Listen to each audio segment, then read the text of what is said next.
Ship ahoy there, bonjour, welcome to the Euro 2016 Broom Cupboard.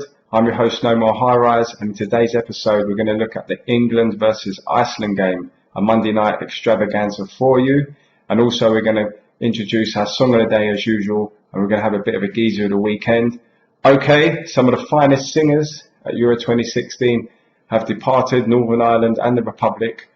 After the Welsh defeat, the Northern Ireland fans stayed behind and really sang their hearts out, and I think the Irish guys really have been taken to the hearts of the Frenchmen when France knocked out Republic of Ireland earlier. You know, they gave special thanks to those fans.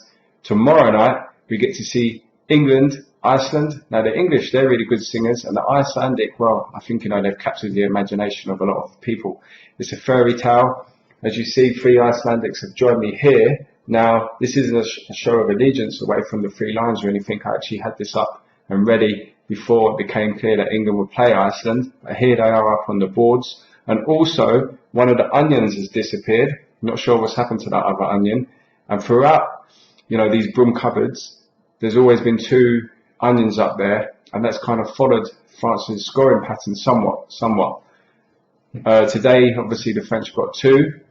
Ireland got 1. For some reason, one of them onions disappeared, so I only left with 1. So I'm taking this as a sign in the quarterfinals, France are only going to get 1 goal because there's only 1 onion left. When there's no onions, that means France is out. So England, Iceland, of course, they're going to play France in the next round, one of those guys. Everybody over here with the 3 lines upon the chest, they're going to be hoping it's the English, of course. Yes, if England lose, I wouldn't go as far as saying it's embarrassment. It's probably a surprise to some. Who are they going to play? Who's going to line up? We know the goalkeeper. We know the back 4. We know Rose and Walker are going to come straight back in. But it's that kind of offensive lineup. Is Kane going to come back in and play more of the central role with Sturridge supporting him? Or is Hodgson still going to stick with Sturridge and Vardy and maybe tweak something on the sides? Lallana, Henderson, maybe. Who will feature there? We know that Rooney will come back in for Wilshere. That has to be the case. How's the game going to pan out? What we're expecting is Iceland just to kind of park the bus, be defensively strong, get their men behind the ball, sometimes have almost like a back 6. England, a lot of possession, probably slowly build up, and then as it gets into that final third, they look for the killer pass, a nice touch.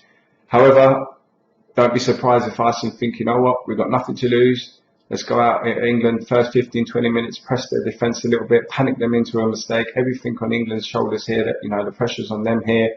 So Iceland may just tweak it, but I think overall they're probably going to play a more defensive model, and therefore it really is up to England to take their chances. There can't be any hard luck stories. There can't be any of this, we'll give a team a hiding. This is it now. England have to treat this game as a one-off. Don't forget about the carrot of playing France. England really have to go bang, bang, bang and play as if it is their last game. Play every minute as if, boom, we need to take our chances. And that's how England are going to have to get through. Otherwise, it's just going to be one of those crazy nights where England go out, long throw, and someone flicks on. So I'm predicting 1-0 to England, and I'm going for Smalling. I predicted 2-1 for England against Wales, and I said Smalling, and it was Sturridge.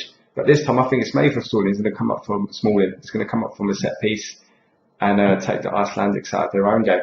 If England lose, then it's the song of the day here, which I'm going at. Separate Lives, Phil Collins and Marilyn Martin, because no doubt about it, if England lose this game, we'll all be living separate lives.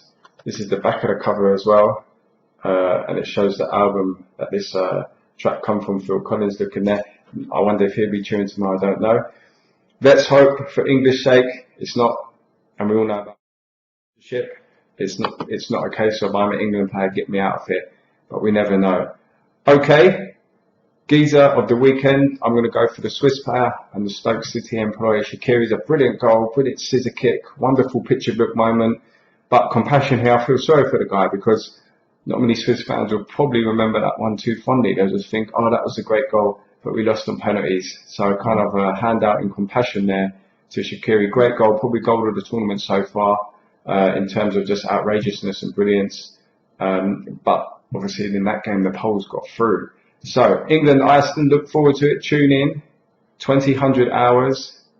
Who's going to stand up and sing the national anthem? All the English players now seem to know the words. They seem to be getting that right and singing along. Even Rooney, the captain, who sometimes didn't sing, he's the leader now, so he has to do that, and that's good. England, Iceland, I'm predicting 1-0. and then they're going to take on the French, and you know, that's going to be a great game. Hopefully England get to tell the tale. Okay, thank you for listening. Remember to subscribe or like or copy and paste the link, send it off to your friends, etc. and enjoy the game. England Iceland, over and out.